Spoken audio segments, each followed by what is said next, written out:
నీకు దేవుడు నిర్ణయించినవి ఏవి కూడా దేవుడు నీకు తక్కువ చేయడు.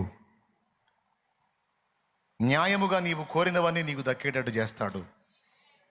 నువ్వు ఆరోగ్యమైన, స్వస్థత అయినా, సమృద్ధి అయినా, నువ్వు ఏది అడిగినా ఒక్కటి మాత్రం గుర్తుపెట్టుకో, దేవుడు నీకు అవన్నీ ఇస్తాడు. ఒక్కటి గుర్తుపెట్టుకో, నువ్వు గొడ్రాలు ఉండి సంతానాన్ని అడిగావా?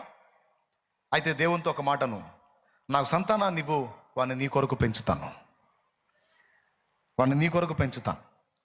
నువ్వు దరిద్రతలో ఉన్నావా? నాకు సమృద్ధినివ్వు, దాన్ని నీ కొరకు నేను వాడుతాను.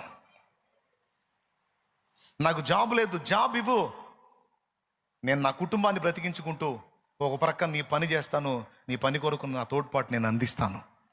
ముఖ్యంగా నీ పని కొరకు నేను ఇవ్వలేకపోతున్నానన్న చింత నాకుంది, నాకు ఇవ్వు ప్రభువా. కనీసం కానుక వేసే స్థితి కూడా నాకు లేదు, దయచేసి సహాయం చేయి. నీ పనికి అందరూ తోడ్పాటు అందిస్తుంటే నేను చేయలేకపోతున్నాను, నేను ఇవ్వాలి విస్తారంగా దేవా అన్ను అడుగు.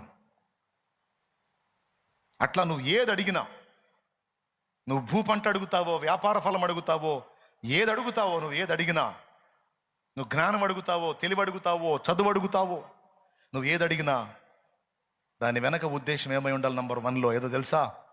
దేవా నీ కొరకు.